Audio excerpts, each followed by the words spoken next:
There we go.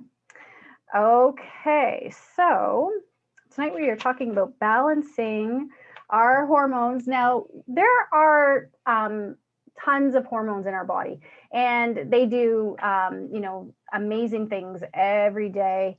So the ones that we are talking about today, some hormones that we're talking about today, they help balance blood sugar. And we're going to see in a little while all the symptoms that you can get, plus illnesses that you can get by not balancing blood sugar. So it is amazing. But as I kind of go through these, I really think that I want to touch on a lot of other hormones. So I think you're going to see that come out over the summer as we touch on things like sleep hormones and stress hormones, and just how we can help balance all kinds of hormones in our body and things that we can do to help.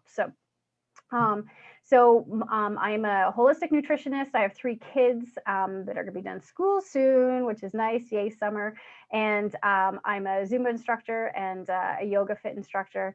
And, my main passion over the last couple of years has really been just helping women lose weight, kind of master their metabolism and help lower inflammation. Because I feel like as we head into perimenopause or, in perimenopause or in menopause, some of these things just kind of keep adding on. So we notice a little bit of weight gain, when we start into our 40s, and then it's getting harder to lose. It's harder to lose. And then along with the weight gain becomes also some inflammation, maybe some joint pain, maybe some psoriasis or eczema, maybe digestive issues. So you just kind of, take bringing the whole package together. So, we're going to work on losing weight, and we're also going to work on lowering those inflammatory markers. So thank you for coming. And that is my introduction.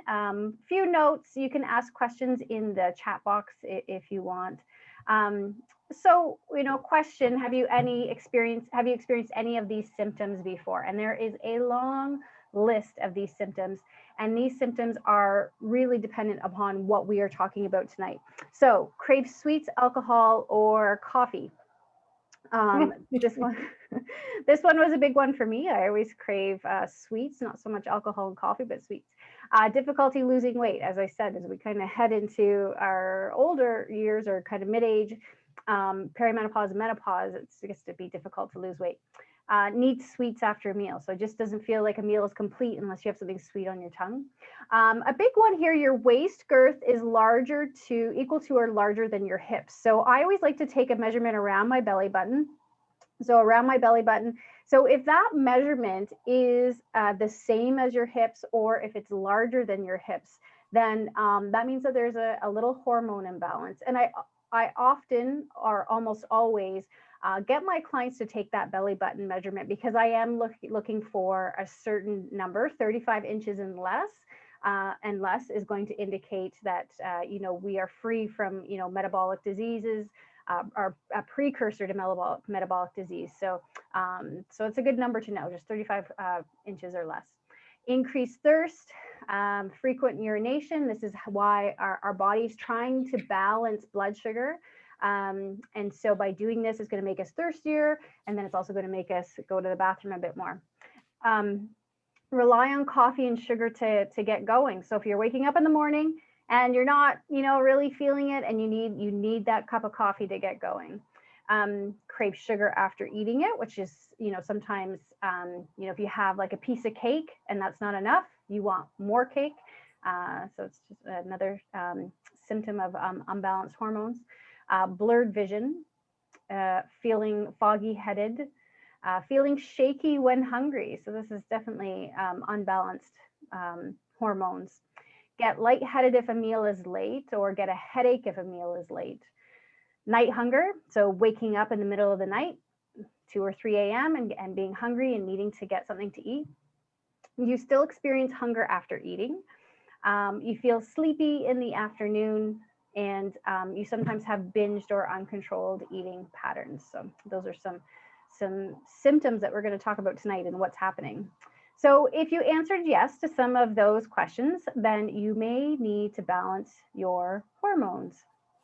So what we are going to talk about today, and if you've been on any other of my webinars, it's a constant theme I talk about through all of them. The steps that you can take to help balance hormones are the same steps that you can take to help with weight loss. So and the same steps you can take to help reduce inflammation. It's all connected, but it's just to kind of reiterate, like, these are important steps to take to help reduce that inflammation and to help balance hormones and to help lose weight.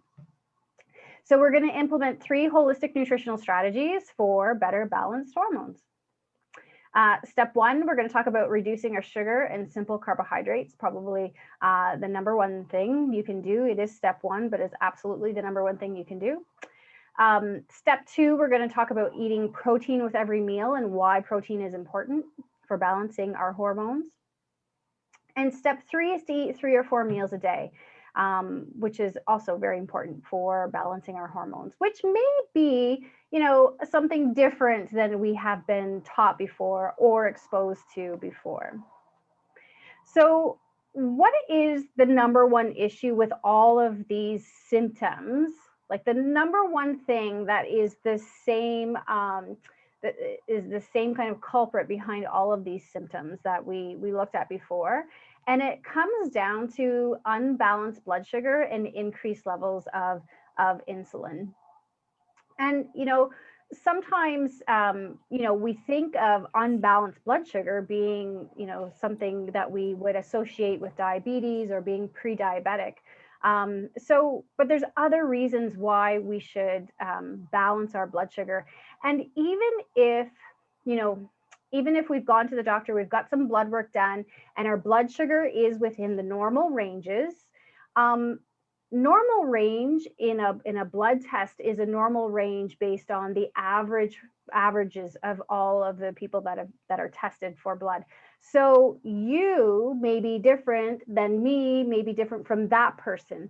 So just because your blood values fall within normal range doesn't always necessarily mean that is normal for you, and that you are not seeing these symptoms of that I showed you before based on unbalanced blood sugar.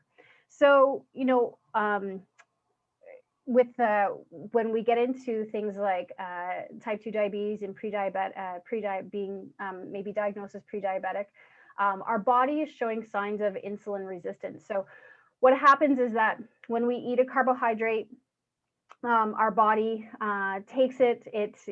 Our stomach will break up all of the nutrients, and then in the small intestine, our body will absorb all of those nutrients. And so, which means it'll absorb those carbohydrates as sugar molecules. They get broken down in the stomach as sugar molecules, and they go into our bloodstream.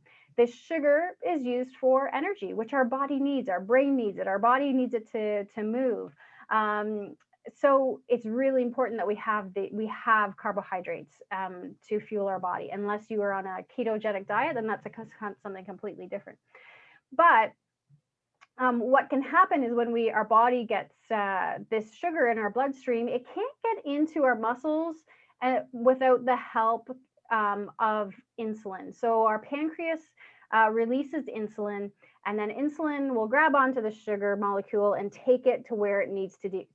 So it needs insulin to kind of unlock the door to get into where it needs to be. And so these high insulin levels, or maybe not even high insulin levels, but these ups and downs of insulin levels throughout the day, can cause some of these symptoms that we looked at before. When we look at diabetes, there's other things that we need to look at, and that's because of high blood sugar. It means that our body's not producing insulin as it used to. Our cells aren't as receptive as uptaking insulin, so we get this insulin resistance. And so we start to see things like neuropathy. So that's, maybe tingling in the fingers, or not any feelings in the bottom of your feet and your toes. It can affect our eyesight as well. It can affect our kidney function, but it can affect so much more, and that's what we're going to talk about. So again, back to these symptoms. So elevated insulin, what's it doing to your body? It's creating all of these things. And this might be something we may not notice in our 20s. What about diabetes? Do you? Yeah. Millions of them out there.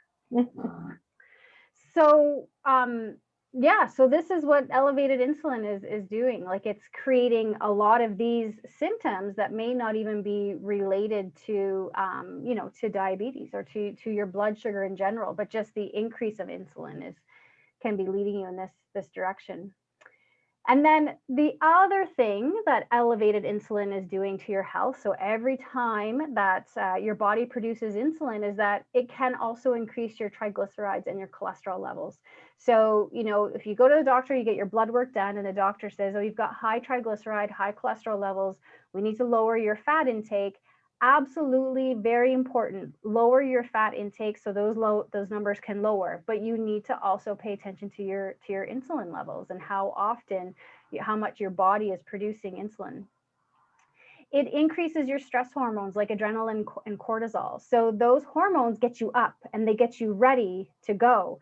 So by having elevated insulin levels, excuse me, can really increase those stress hormones. But the problem is that if we always feel up and ready to go at all times, it can really lead to burnout.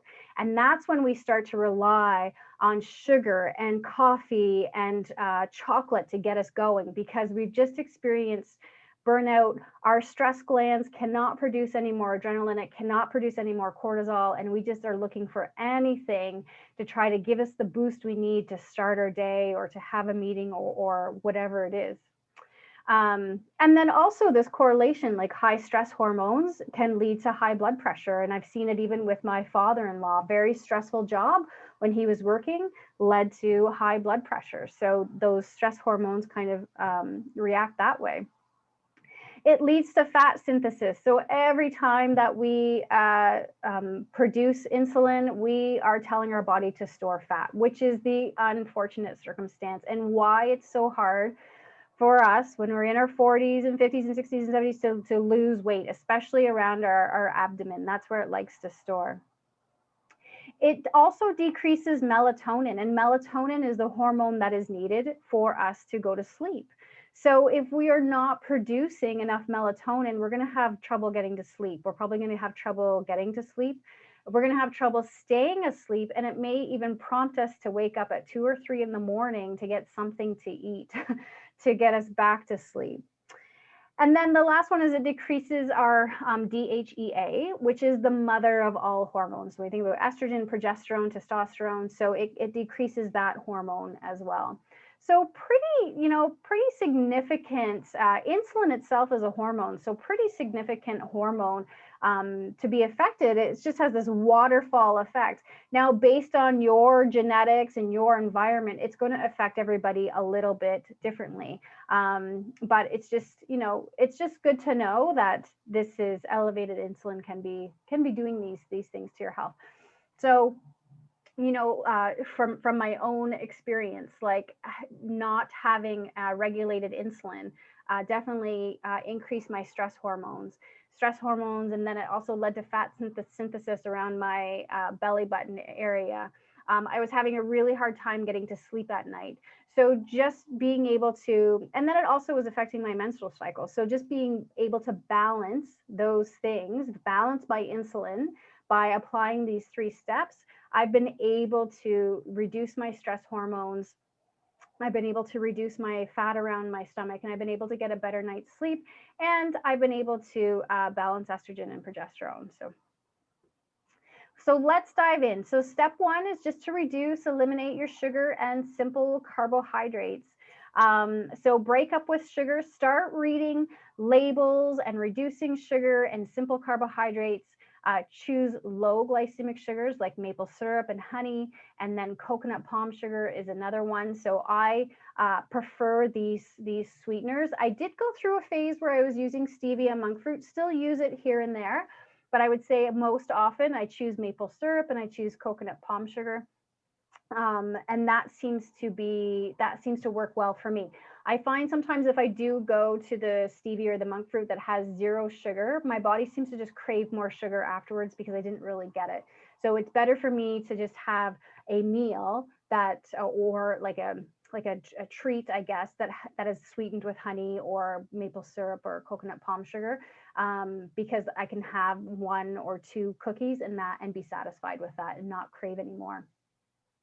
When you're looking at, getting out of the simple carbohydrates, choosing things like whole wheat, whole grains, oats, rice, quinoa, beans, and millet have flours. So there's lots of those flours that you can use, as well as the grains as well. We tend to use a combination of oat flour and whole wheat flour quite often, is quite nice together to get that variety. We do have used some bean flours in the past, but we kind of stick with the whole grain flours and just having a mixture of them. And then also when you're picking out pasta, there's lots of varieties of pasta now. So whole wheat pasta, brown white pasta, chickpea pasta, and quinoa pasta. And the pasta that we use quite often now is either a whole wheat pasta, or we use a pasta that's a quinoa and rice blend. It's called Gogo Quinoa, and it's quite great as well. Excuse me, and my kids seem to like it, and we like it as well. So just think about those options as you're trying to replace sugar, that there's lots out there. So, you want to consume a low sugar diet, 40 to 60 grams of sugar per day from vegetables and fruit. That would be the best thing to do, because your body is going to be able to metabolize the sugar from those fruits and vegetables so much more easily than just having sugar on its own. Plus, the fiber in those fruits and vegetables are really going to slow down that insulin response, which is what you like and what we want.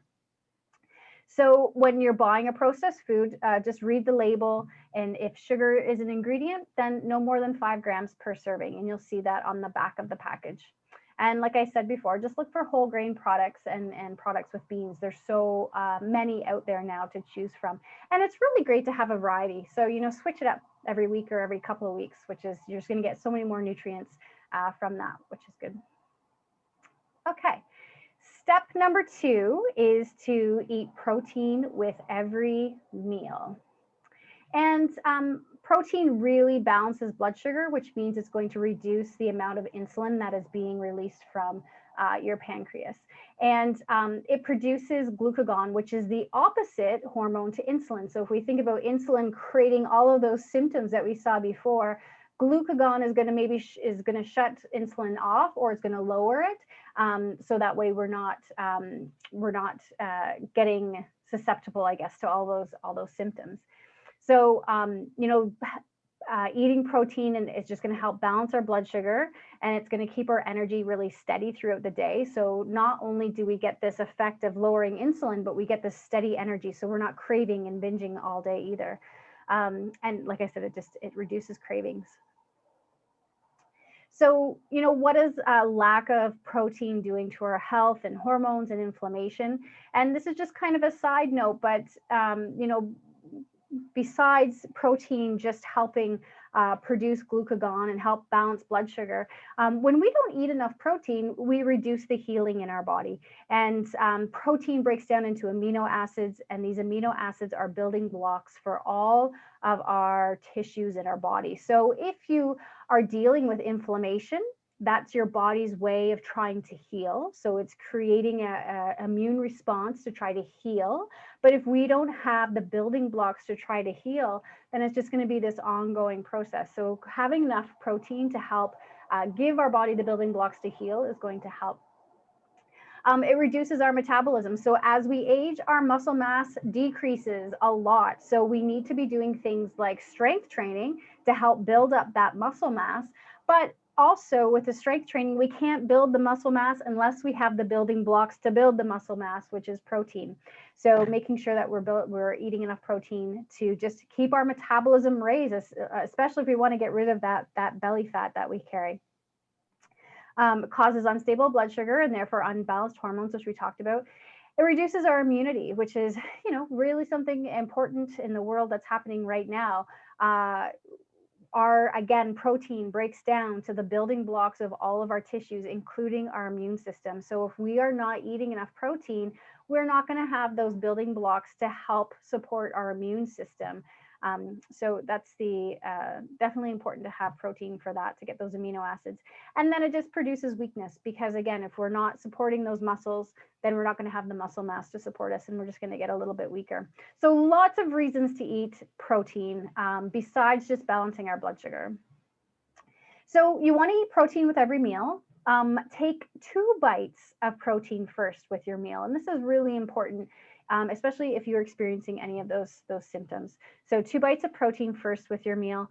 And so protein can include things like chicken, turkey, red meat, fish. So those are all your meat products. And then we have things like beans, so many beans, chickpeas, lentils, black beans, kidney beans. You can just have one, you can have a combination of them. I love making a bean salad, just whatever beans I have, chopping up some vegetables and adding a little bit of spice and some oil and vinegar, like just a wonderful lunch to have that bean salad. Protein powder. So having protein powder in, if you're making smoothies. Collagen powder is another option. Cheese. Everybody loves cheese. So having cheese with your meal, cottage cheese and yogurt, and not just dairy yogurt, but there's goat yogurt and buffalo yogurt and soya yogurt. So lots of yogurts that have protein in them. And then nuts and seeds, so many nuts and seeds, you know, almonds and pistachios, peanuts, Brazil nuts, such a huge variety. And then the seeds, we have coconut, we've got pumpkin seeds, sunflower seeds, hemp hearts. So lots of variety there, lots of ways to get protein in our diet.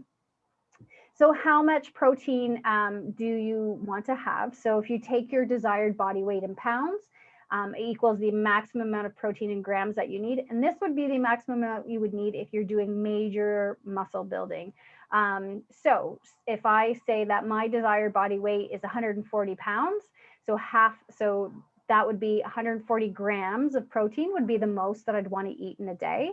If I, again, doing lots of, you know, heavy lifting and that sort of thing. But I want to have a minimum of 70 grams. So 70 to 140, around that. So a minimum of that. I don't, so what I usually do to measure protein, I don't have a slide about it, but I use my hand.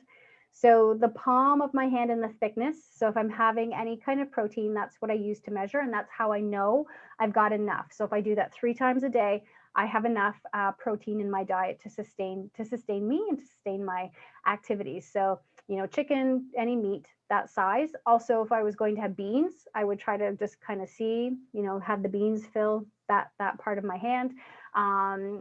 Same with cottage cheese and yogurt, I'd use more of my fist.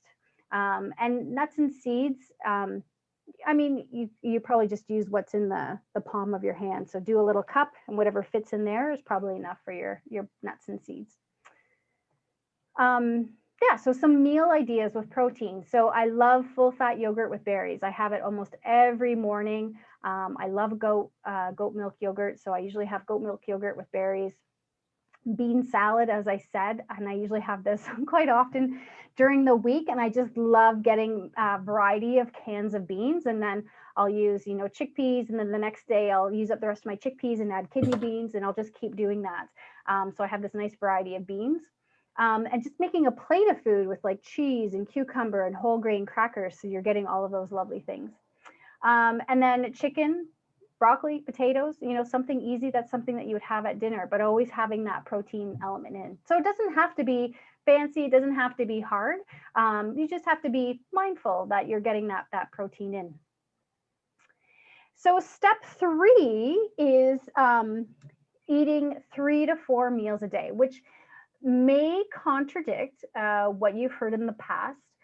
It may even contradict what your dietitian and your doctor have told you. So what I'm going to say is that if your doctor and your dietitian have told you to eat frequent meals throughout the day, then you need to stick with that and eat frequent meals throughout the day. If they've not said anything, then this is maybe something that you could go to. So this is including snacks. So we only eat 3 or 4 times during the day. So every time you put something in your mouth, you could be potentially triggering your body to produce insulin. So when we looked at all of those symptoms of producing insulin, That could be, you could be triggering your body to produce those symptoms every time you put something in your mouth. So that's why I say 3 or 4 meals a day, because those are the only times that your body is going to produce insulin, and much easier to reduce those symptoms. So, let's just look at what a typical day looks like. So you get out of bed, maybe, and you have a cup of coffee, and then maybe an hour later you have breakfast, and then an hour later you have another cup of coffee, and then an hour later you have a morning snack, and then maybe a couple hours later you have lunch, and then maybe an hour after that you have coffee, maybe a couple hours after that you have another afternoon snack, and then a few hours later you have dinner, and then maybe you have an evening snack or a glass of wine. So if we count all of those times, that's 9 times that you could have been telling your body to produce insulin, if there is a gap that is longer than, an hour in between each one. So we can take this day and we can have all of the same things, but just compress it so you're only having them in 3 or 4 chunks throughout the day, and it's going to be so much better for your symptoms. So by following this plan, we're kind of, doing this roller coaster of insulin production through the day. So, yes. So to have a balanced meal, and I want to talk about bringing those things together. So each meal should have a protein and a fat and a carbohydrate, and a vegetable and or fruit, or a combination. So when I talk about having not Greek yogurt, but full fat, goat yogurt. Yogurt has the protein, it's full fat, so it's got the fat. And I'm having my carbohydrate is my blueberries that I have on top. So it's having all of those things together. So every meal should contain all of those. That's really going to help balance your blood sugar. Then let's look at that day. So if you wake up and you have breakfast with your coffee, eating protein first, have a good breakfast. You may even, if you have just like just a bowl of small cereal and then you have a bigger snack later on, push them together. Put your snack with your cereal. So if you have a bowl of cereal in the morning with milk, and then maybe later on for your snack you have some cheese, put that together as your breakfast, and then don't have your morning snack. So coffee, morning breakfast, morning snack, all together within 1 hour, and then wait until lunch. In between, have water. At lunch, you're going to have your protein and your fat, your carbohydrate, your vegetables. So we're making our meals a little bit bigger, but we're not having the snacks in between. And then maybe if you have a coffee in the afternoon, have your coffee with your lunch. And then at dinner, the same thing. But maybe if you end up having like a glass of wine or tea or coffee with dinner, have that with dinner. And this is always like a point of, I don't know, argument in our house, I guess you can say. When I make dessert, because I know this, I want to have dessert as soon as I'm done dinner, because I know that combining fat and protein all together with my dessert is going to really help balance my blood sugar. My husband really likes to wait. He likes to wait 1 hour. I'm going to wait a couple of hours and have dessert later before bed, but I know that's not good. That's not right. So we end up having it like twice. Well, some of our family has it twice. Me and the kids usually have dessert, and then Jeff usually waits and has it a little bit later. And I can't get him to change, but that's okay. If you see Jeff, he doesn't really have problems with balancing blood sugar. So just to recap, so we learned about eating less sugar. We learned about why eating protein, it was important to signal glucagon and to eat 2 bites of protein first. That's and that, that sounds easy to do, but it's really something you have to think about doing if you're not in the habit of doing it regularly.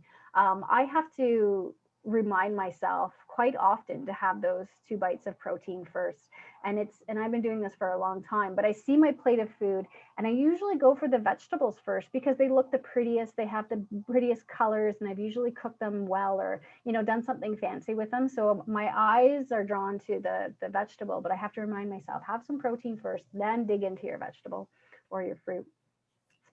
And then, eating 3 to 4 large meals a day, and really try to reduce snacking if you can. Again, if your doctor or dietitian has told you otherwise, then you would do as they tell you to do. So, and then you also learn that insulin is not only important for controlling blood sugar, but it's also important for balancing, our hormones and all the effects that that insulin can have. But it also interferes with so many other metabolic diseases, as we talked about, like increasing our cholesterol and our triglycerides and interrupting our sleep hormones. So you might have some questions. I'm just gonna go through the next couple of slides, and then yeah, and then I can answer some questions if you have any. So I have a couple of programs that are happening right now, if you are interested. So again, I'd like to help and serve women who are dealing with inflammation and also with losing weight. So, if you feel like you are consumed by sugar and carb cravings, if you're exhausted and irritable and moody, if you're inflamed or puffy or dealing with some kind of itis, that's an inflammation. You have 10 to 20 pounds that seem to be impossible to get off. You're confused by all the diet and nutrition information. You feel like your hormones are working against you, and you just feel like you need a plan. And if you had a plan and a system to follow, then you would have the success that you are after. So right now, the program that I have is my Metabolic Balance one-on-one coaching program. It's a 3-month commitment that really focuses on insulin production and balancing hormones. What happens is that we do blood work. We also do a personal profile. So we look at what your goals are, what any medication you're on, any other symptoms you are dealing with. And we also look at your food preferences. All of that gets put together and then gets sent to doctors in Germany who will put a plan together specific for you to help balance your hormones and to reduce inflammation and to lose weight. So, if this sounds like something you'd be interested in, you can always just send me a message and we'll book a call together to see if it's a good fit. Because sometimes people have questions. Sometimes I have to send a message to one of the doctors first to see if the program is right for you as well. So we can have a chat and see if it's a good program. If this program isn't the one you're looking for, over the past month, I have created so many custom programs for people based on what they need. They come to me and they say, I want this, this, and this. And I say, okay, let's do a program. The majority of it is accountability. They're just really looking for accountability. And one person even said, I just need a babysitter. And I said, well, I can do that, but I'll call it a coach, not a babysitter. But just to make sure you're eating the right number of calories and then the right amount of protein, the right amount of fat, the right amount of carbohydrates, the right amount of fiber, everything that's going to support your body. And then we look at your body type and we can look at the nutrients you're eating to match your body type, and also look at your what exercise you're doing to help as well. So I've really done a lot of custom programs the last month, some 4 weeks, 6 week, 8 weeks. But this Metabolic Balance program is the cream of the crop program for sure. So I'm going to, I guess I can stop share.